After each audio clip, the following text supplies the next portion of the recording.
Just before we go there, I'll bring this up. So we've got the critical situations here, Eusebio. Yeah. I've been through this with you already. You've said that there's been really no change to them so far. Indeed. How about the Brexit, pound Brexit? I mean, we've got it up here, but... Yeah, the Brexit is still underway. So, and for the moment, the negotiator will start again some negotiations. And so it's normal to see some poker games between the two parties. So, but it seems that Boris Johnson wants to have a final decision for mid of October. And so if a deal must be made, it must be before the 15th of October. Otherwise, there would be a Brexit with no deal. So, but anyway, at the 31st of December, UK will be out of the European Union in any way. 2021 came around kind of fast, slow. No, it was the last limit for that negotiation phase, in fact. I know, but since 2016 it's been, they're going to leave. Yeah. And now they are. Yeah, it's... Yeah. Yes. Okay. Well, there's still plenty of time for a few more disasters before the end of the year. So. Of course. In 4 months, a little less than 4 months, there will still indeed many modifications which may happen, indeed. Craig, do I need to look at Skype? Sorry, I see you poked something up in there, but I can't get at it at the moment. Just let... No, Chris, no need. Okay, cool. And, okay, so we got the headline out of the road. Something I've added is the last check bit. So it was last checked last week, thank heavens. Okay, so I'll just flip over to here, and we'll start going through the news. So go, you say. Okay.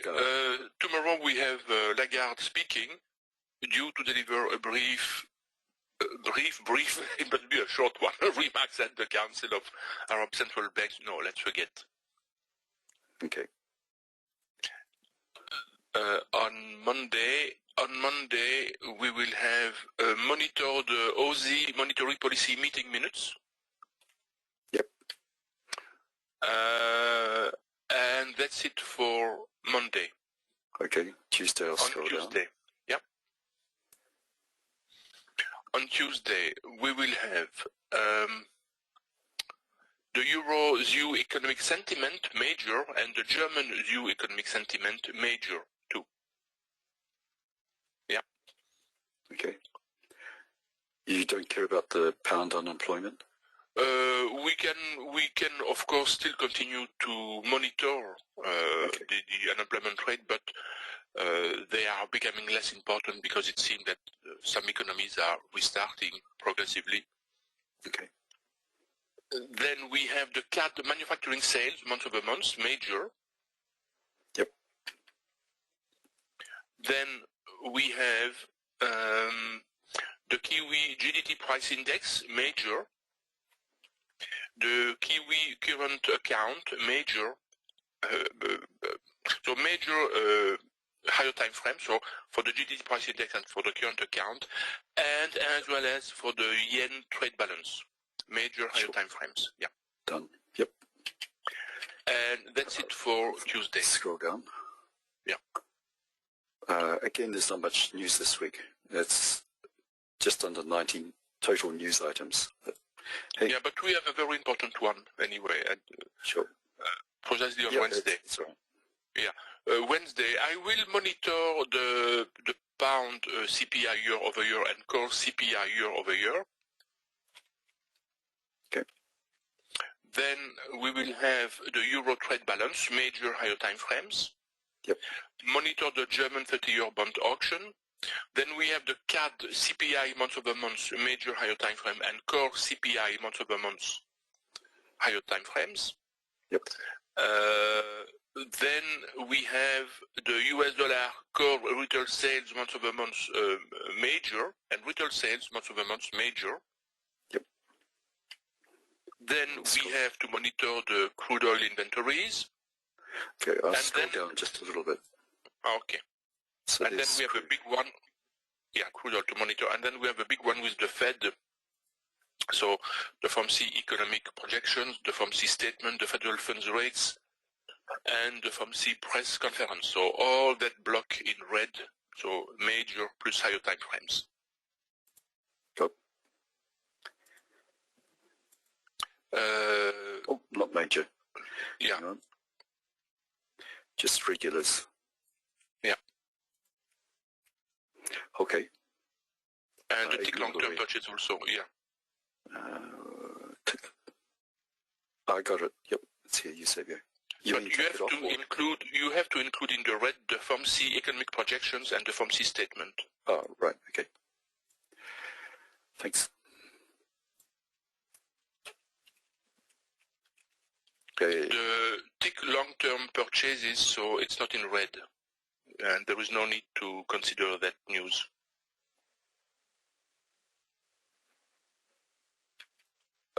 So it's not a major at all? It's nothing? Okay. It's nothing, indeed. Ignore the color. Sure. Okay. And so the GDP for the Kiwi major higher time frames, of course. Yep. And then we have the OZ employment change and unemployment rate, so major higher time frames. Okay, done. Then monitor the OZ reserves-based Bank of Australia bulletin, and then another big one in red with the yen, the monetary policy statement, and the Bank of Japan policy rate, and later the Bank of Japan press conference. Okay.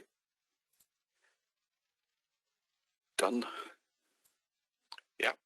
And then before the press conference, we have, of course, the Swiss trade balance, which is a major higher time frames. Okay.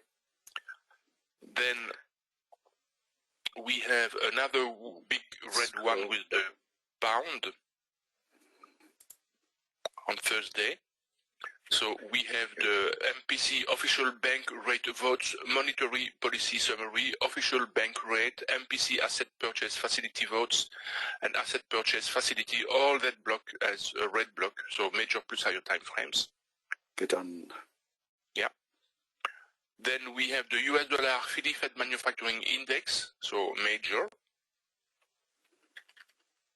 I will still continue to monitor the US dollar unemployment claim because for USA it's important, especially in the context of the presidential election. I will also monitor the US dollar housing starts because when an economy recovers, so this is a very nice indicator to watch, and the natural gas storage, of course. Mm-hmm. And so that's it for Thursday. And for Friday, so Friday we have the euro current account major higher time frames. Yep. We have the CAD wholesale sales month over month major. We have before that the retail sales and the core retail sales month over month for the CAD too. Okay. So major. Okay, thanks. Don't know why that came up. And the current account for the US dollar, major higher time frames. And then we have the two preliminary University of Michigan consumer sentiment and inflation expectations, which are major. Okay. Okay. So finally, so getting some news. Yeah, it's a big week, in fact. Okay. Yeah, just not as many small items. Each week I go through and count up the number of days that have got news, and sometimes there's 100 to 110. Lately there's been 80 to 90. So, but anyway, these are majors. So, okay. The incantation is, hey, anything marked with a major, and you're trading under the H4 time frame, then don't place any orders 1 hour prior. Get out of the trades within half an hour if you don't have a lot of scale-ins. If you've got plenty of scale-ins there, then take off some profit. We do this to protect your account money, not your profit money. Similarly, for things marked with H4, if you're trading the higher time frames,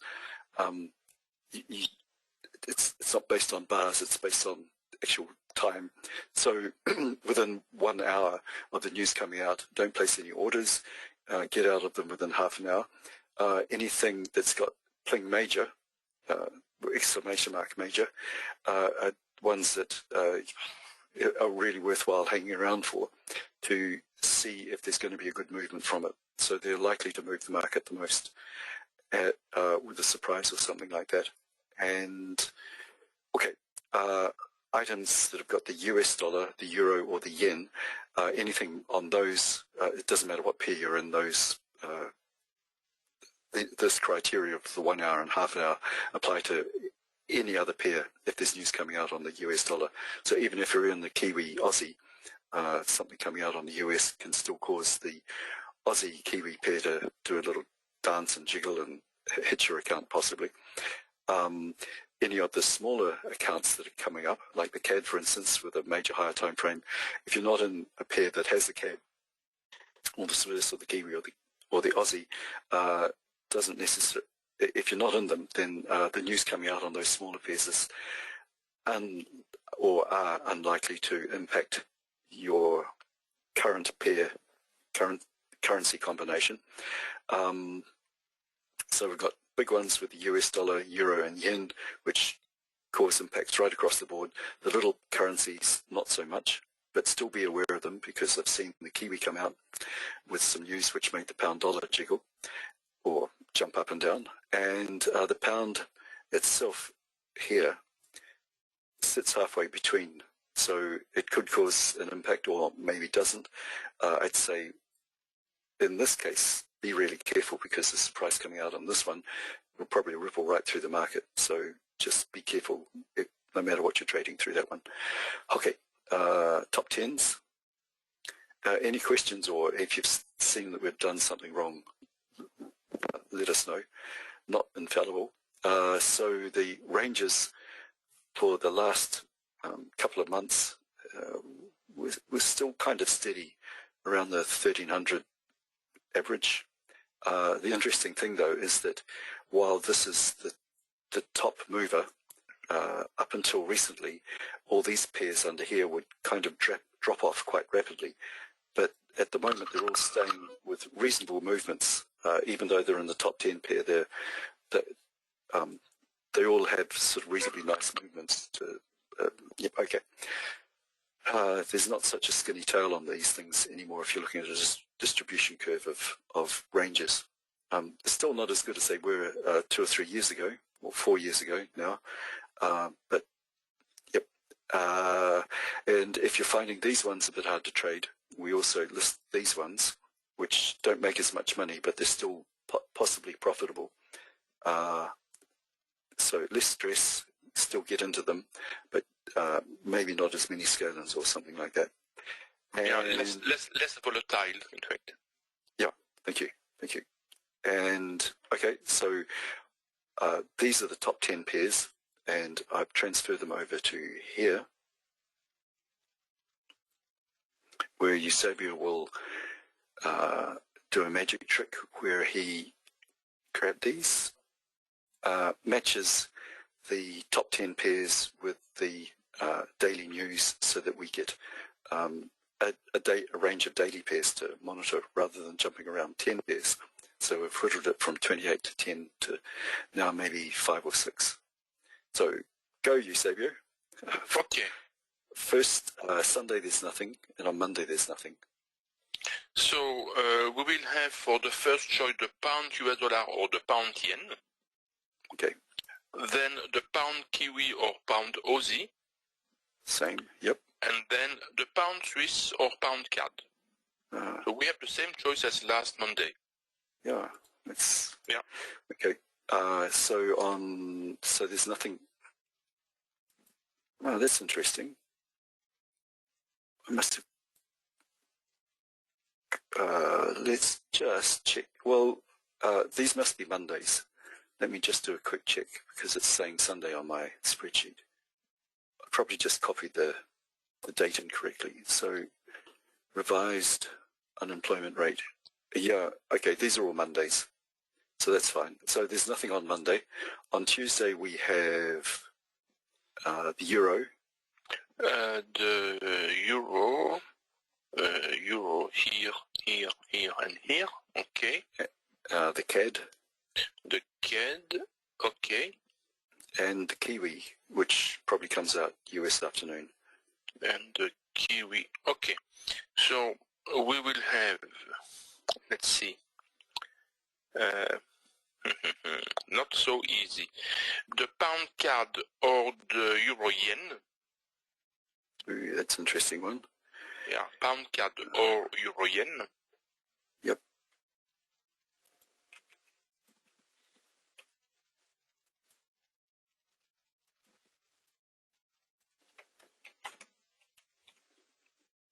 Okay. Then we will have the euro US dollar or euro pound.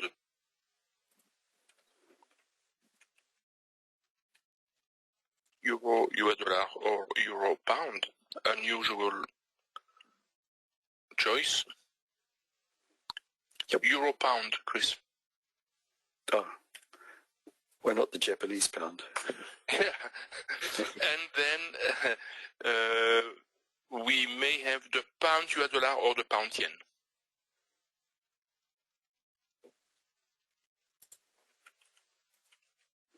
Okay. Right. Leftovers from Tuesday are the Kiwi. So we have here the Kiwi, okay. The yen. The yen, okay. The euro. The euro, okay. The CAD. CAD, okay. Everything. And the US dollar. And the US dollar, okay. So, oh no, hang on. There's more, but wait, there's more. I know. That's all right. There's just a really big US dollar one down here. okay. So a much more interesting day. So the first choice will be the euro yen or euro US dollar.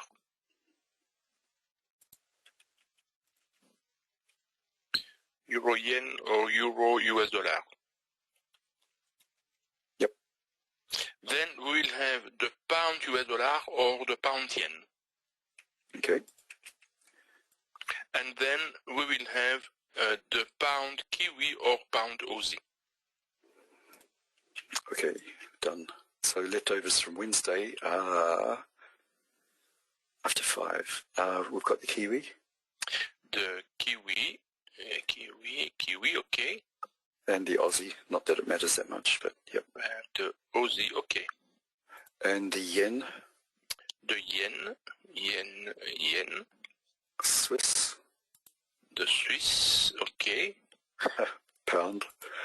Pound, and pound, okay. And the American United States dollar. And the US dollar, okay. We have everything, in fact. That's what we did. So, first choice, pound US dollar or pound yen. Okay. Then pound Kiwi, pound Aussie. Yep. And then pound Swiss or pound CAD. Same as Monday. Cool. Yeah. That was easy.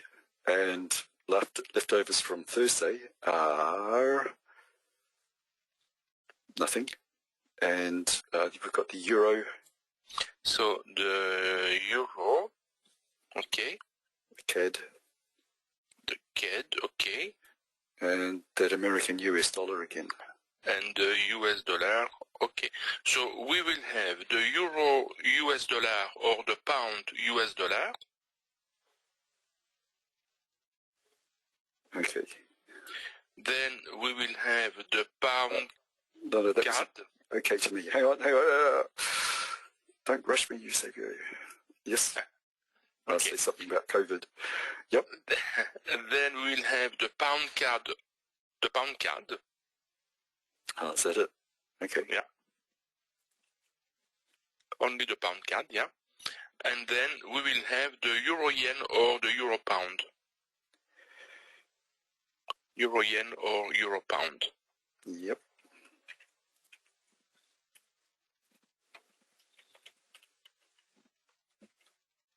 Okay. Yeah. So cool. So the top ones here are the main ones to go for initially. That's why they're labeled numbers 1 and 1. So pick your pairs from there. Initially, if they aren't working out for you, you can drop down to the final tier, the third tier, and if none of those are doing it for you, you can pick any of the other top 10 pairs, but they've also got the smooth movers that I've listed in this on the website as well. And for those of you who are doing the advanced bias, I don't know if you've noticed yet, but as well as the news down the side here that I've put up, I also have started putting down here for each day the preferred pairs for that particular day, if that helps. Don't know if it does. If you've got some ideas on how to improve this, let me know. But okay, that's cool. So that spreadsheet I was showing you was Eusebio's, let me pull this back up, his bias advantage. So each day he sits at the computer and determines which way the underlying bias is for those particular pairs. Okay. And it's not just pulled the wrong one up, but that's okay. It's not just the short-term bias. He's also got the long-term bias over here as well. So if you take a screenshot of that, you might be able to use it for the rest of this week. Hint, hint, nudge, nudge. And okay, a bit of free stuff from the Max trading system, courses of which just started, and that was a word from our sponsor. Okay, so if you have any questions, please ask. But okay, Eusebio updates these at least every week. You can see when he's updated them. The long term doesn't update that much, but the short term one updates quite often. You get the timestamp whenever he does an update, and it can happen anytime through the day. Okay, right. So, hey Edmund, nice to see you. And any questions, anybody? I'm presuming not.